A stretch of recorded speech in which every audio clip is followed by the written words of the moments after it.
Bismillahirrahmanirrahim. Assalamu alaikum. My name is Mohammad Abbas and I will teach you mathematics of grade 10.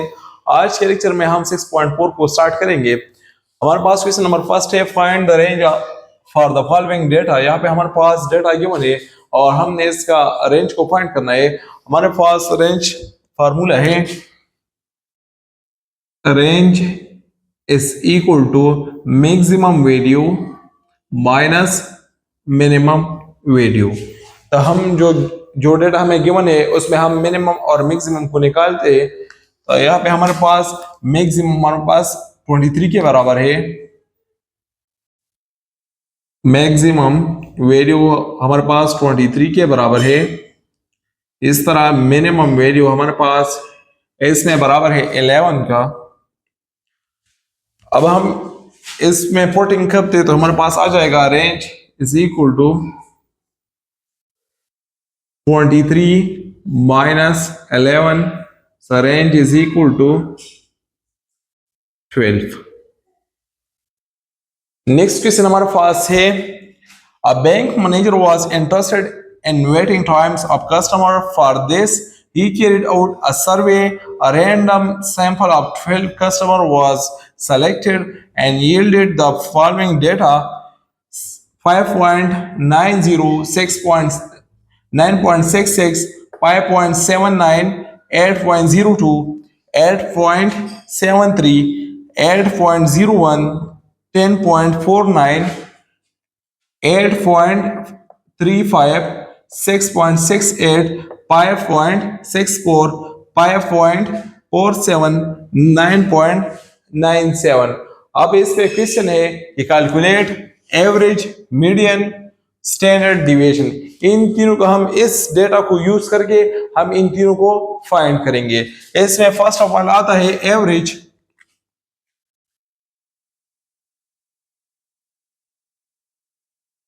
Average और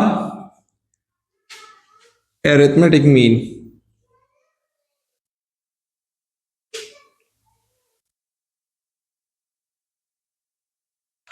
तो हमारे पास average formula बराबर है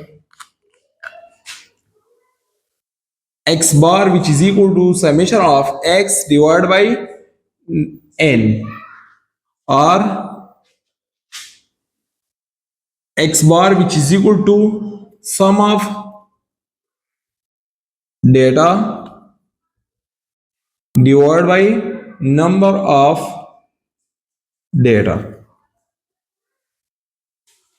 जितनी values हमें गिवन है अगर हम इसका सम करें और जितने नंबर्स है मतलब नंबर ऑफ डेटा है उस पर अगर डिवाइड करें तो हमारे पास एवरेज या अरिथमेटिक मीन से आ जाएगा। तो हमारे पास इसमें हम वैल्यूज को पुट करेंगे, X bar which is equal to, ये सारों को ऐड करेंगे तो 5.90 plus 9.66 plus 5.79 plus 8.02 plus 8.73 plus 8.01 plus 10.49, जो कि जगह कम है तो हम यहाँ पे ओवर लिस्ट करते हैं 8.35 प्लस 6.68 प्लस 5.64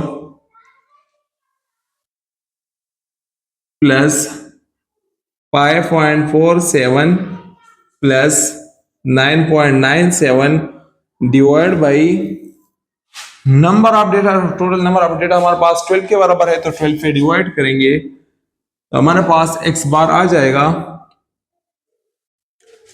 ऐसे जब हम इन सारों को ऐड करेंगे तो ऐसे आ जाएगा 92.72, और जब हम 12 पे डिवाइड इसको करेंगे तो हमारे पास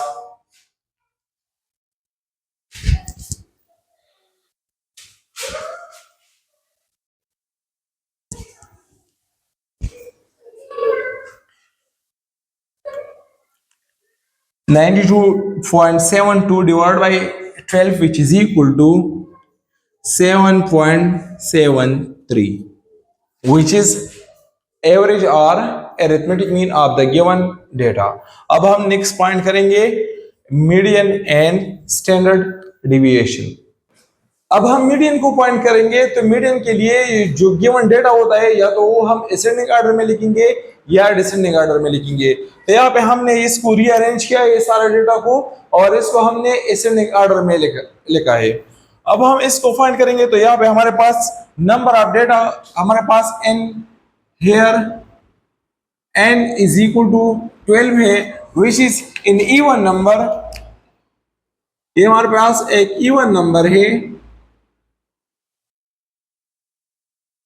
तो हमारे पास मीडियन को फाइंड करने के लिए दो फार्मूला से, एक हमारे पास इवन के लिए है और एक ऑड के लिए। क्योंकि हमारे पास नंबर इवन आया है तो यहाँ पे हम इवन वाला फार्मूला यूज करेंगे और हमारे पास है median is equal to 1/2 of size of n divided by 2th item plus size of n plus 2 divided by 2th item। इस फार्मूला को हम यूज करेंगे। यहाँ पे n हमारे पास 12 है तो 12 को पुट करें तो median is equal to 1/2 size of n की जगह पे 12 डिवाइड बाई 2 एथ item plus size of 12 plus 2 divided by 2th item।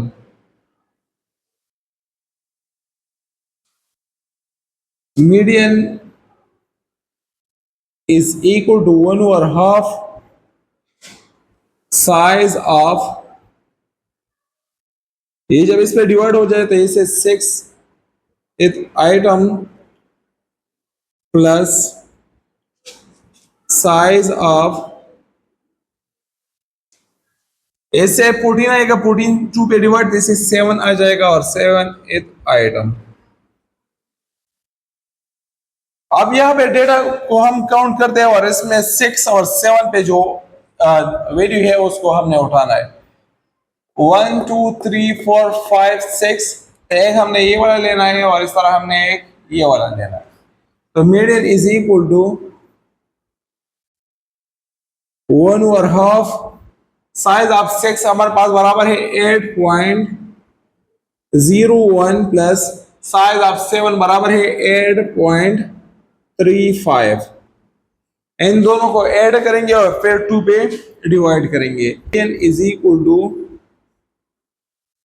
1/2, इससे आ जाएगा 16.36 विच इज इक्वल टू, हमारे पास जब हम 2 पे इसको डिवाइड करेंगे तो इससे आ जाएगा 8.18 and this is the required median. Next हम पॉइंट करेंगे स्टैंडर्ड डिविएशन। तो स्टैंडर्ड डिविएशन के लिए हमारे पास फर्स्ट ऑफ ऑल जरूरी है कि हम एवरेज को फाइंड करें। तो ऑलरेडी हमने फाइंड किया है जो कि हमारे पास एवरेज बराबर है 7.72 के बराबर आया है। नेक्स्ट मैंने ऑलरेडी ये टेबल को बनाया क्योंकि इसमें कैलकुलेशन ज्यादा, तो मैंने ऑलरेडी इसको ड्रा किया हुआ है, कंस्ट्रक्ट किया है। यहाँ पे x की वैल्यूज मतलब जो डेटा में गिवन है उसको हमने वर्टिकल फर्स्ट कॉलम में लिखा है। फिर हमने ईच डेटा से हमने एवरेज को सब्ट्रैक्ट किया है। यहाँ पे ये डेटा है और ये इसका एवरेज जो है उसको हमने इंडिविजुअली 1 by 1 से सब्ट्रैक्ट किया हुआ है। तो हमारे पास ये वैल्यूज आई है, फिर जो वैल्यूज आई है तो उसको हमने उसका स्क्वायर लिया हुआ है। तो इन सारों का जो वैल्यू आई है तो हर एक का हमने स्क्वायर लिया हुआ है। एट द एंड हमने सारों को जो आंसर हमारे पास आया है उसको हमने ऐड किया है, summation x minus X bar whole square, और हमारे पास बराबर आया है 35.33 के। स्टैंडर्ड डिवीजन के लिए हमारे पास फार्मूला है standard deviation which is equal to square root of summation x minus x bar whole square divided by n. n means number of data. तो इसमें हम वैल्यूज को पुट करते हैं तो standard deviation which is equal to square root of, इसकी जगह पे हम लिखेंगे 35.33 divide by number of data हमारे पास 12 के बराबर था, तो हमारे पास standard deviation which is equal to, इससे हमारे पास आ जाएगा 2.944 standard deviation which is equal to, ये बराबर है 1.7158 के. Thank you for watching my videos.